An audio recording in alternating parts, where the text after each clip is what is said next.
Okay, so back in the 1980s, this one computer just storms onto the market with a huge promise. All the power of a professional creative machine, but at a price a normal person could actually, afford. And it wasn't from Apple or IBM. Nope, it was the Atari ST. So let's dive into the story of this absolute legend. Right. So to really get the ST, you have to picture the scene it landed in. We're talking mid-1980s. The personal computer world was basically a war zone of giants, and little old Atari was about to throw a very, very cleverly designed stone. The machine almost immediately got this nickname, the Jackintosh. So what on earth does that even mean? Well, it's one of those mashup words, a portmanteau, that perfectly tells the story of who made it and who they were gunning for. See, the Jack part? That came from Jack Tramiel, the legendary former boss of Commodore who had just snapped up Atari. And the Intosh part? Oh yeah, that was a direct shot at Apple's Macintosh. The ST was set up to be the David to Apple's super expensive Goliath, offering a similar graphical interface and a powerful Motorola chip for just a fraction of the price. And here's the thing, this wasn't just some cheap knockoff. The ST literally stood for 1632. It was a direct shout-out to its powerhouse Motorola 6800 chip, so this machine had some serious muscle under the hood, just like its much pricier rival.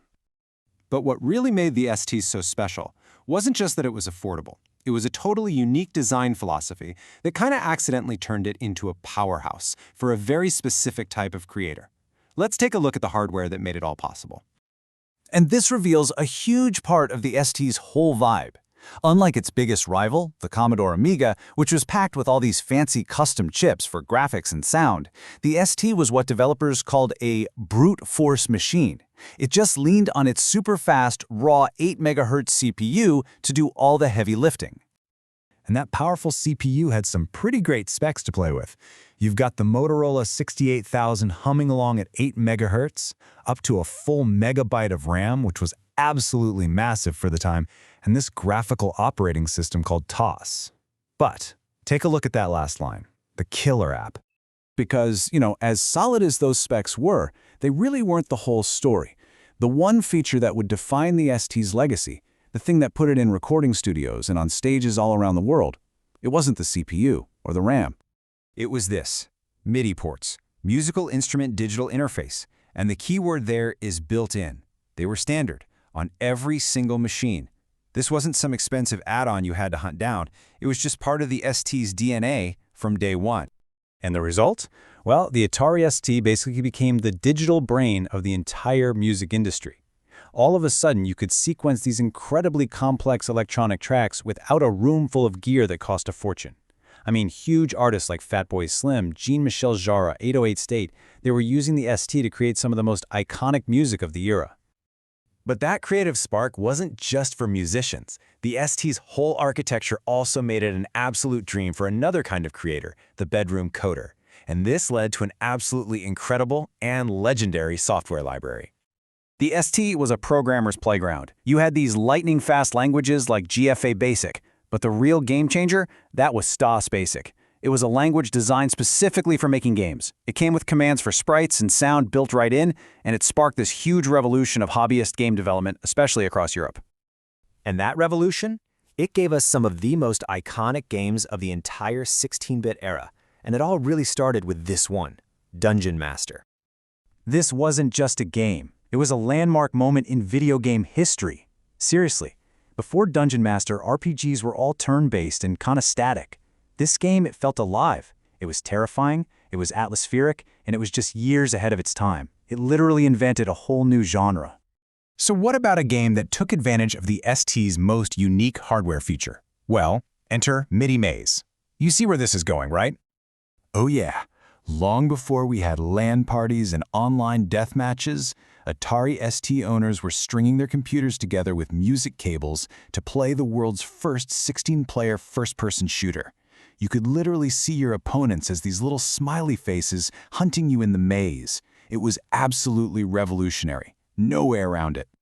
And look, we can't talk about ST games without mentioning the rock stars of the whole scene, the Bitmap Brothers. Their absolute masterpiece was arguably Speedball 2, a futuristic, violent, and just unbelievably addictive sports game. Oh man, the gritty, metallic graphics, the frantic gameplay, and those digitized speech samples, they are burned into the memory of anyone who played it. Hearing that ice cream sample meant you were on a roll, and it was just pure digital adrenaline. So yeah, the ST was a legend. But here's the best part. Its story isn't over, not by a long shot. Thanks to an incredible community of fans, you can experience this entire history on your modern computer, like right now. And you know what? It's surprisingly simple. Getting an ST running today is basically a three-step process. First, you choose your vessel. That's the emulator, your digital ST. Second, you find the TOS, which is its soul, the operating system. And third, you just set up a virtual drive so it can talk to your modern files.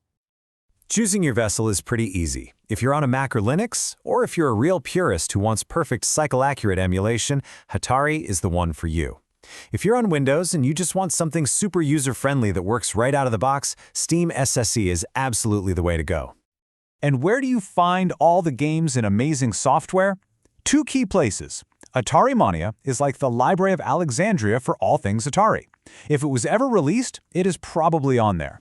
And Atari Crypt is this fantastic blog with reviews and really handy starter packs to get you up and running fast. When you boil it all down, the legacy of the Atari ST wasn't just about MIDI ports or classic games. It was about democratization. It took the incredible power of creation, for music, for code, for art, and it put it into the hands of way more people. Which kind of leaves you with one final thought. What technology out there today is doing that exact same thing?